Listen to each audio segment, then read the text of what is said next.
China has once again objected to a proposal by India to blacklist Abdul Rauf Azhar, a senior Pakistan-based Jaish-e-Mohammed (JEM) terrorist, at the United Nations Security Council.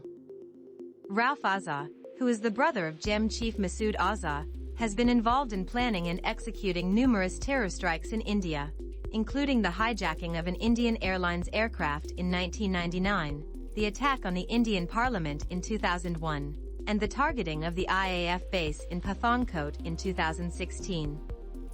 The proposal to add Rauf Azhar to the UN Security Council's 1267 ISIL and Al-Qaeda sanctions list was blocked by China, a permanent, veto-wielding member of the Security Council and an all-weather friend of Islamabad.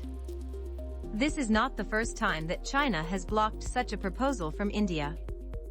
In August last year, China put a hold on a joint proposal by India and the US to designate Rauf Azhar as a global terrorist and subject him to assets freeze, travel ban, and arms embargo. Beijing has also put holds on proposals to blacklist other Pakistan-based terrorists, such as Hafiz Tallah Saeed, Shahid Mahmood of Lashkar-e-Taiba, and Sajid Mir of Lashkar-e-Tayyiba under the Al-Qaeda sanctions regime. China's repeated blocking of proposals to blacklist Pakistan-based terrorists has been a cause of concern for India, which has long been a victim of cross-border terrorism. India has accused Pakistan of providing safe havens and support to terrorist groups that carry out attacks on Indian soil. India has also accused China of shielding these terrorists by blocking proposals to designate them as global terrorists. During India's presidency of the UN Security Council in December 2022, External Affairs Minister S. Jaishankar called out Pakistan and China in his remarks to the Council briefing on global counterterrorism approach, challenges and way forward. He said that the contemporary epicenter of terrorism remains very much active and evidence-backed proposals to blacklist terrorists under sanctions regimes are put on hold without assigning adequate reason. The issue of China's support for Pakistan-based terrorists has been a bone of contention between India and China for a long time. India has accused China of using its veto power in the Security Council to shield Pakistan-based terrorists and disrupt India's efforts to combat terrorism.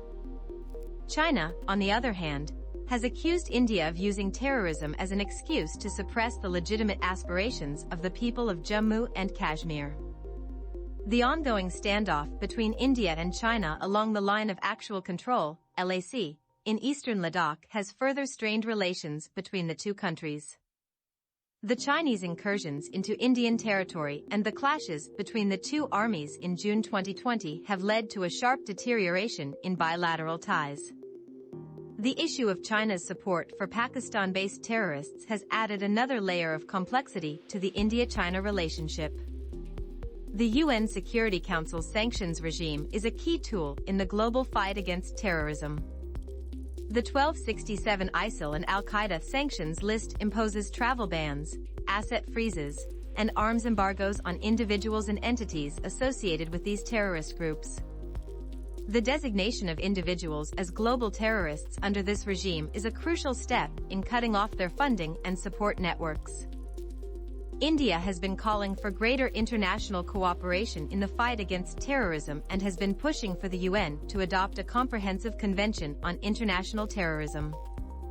However, the issue of defining terrorism and distinguishing it from legitimate forms of resistance has been a major stumbling block in the adoption of such a convention. China's repeated blocking of proposals to blacklist Pakistan-based terrorists at the UN Security Council has been a cause of concern for India. India has accused China of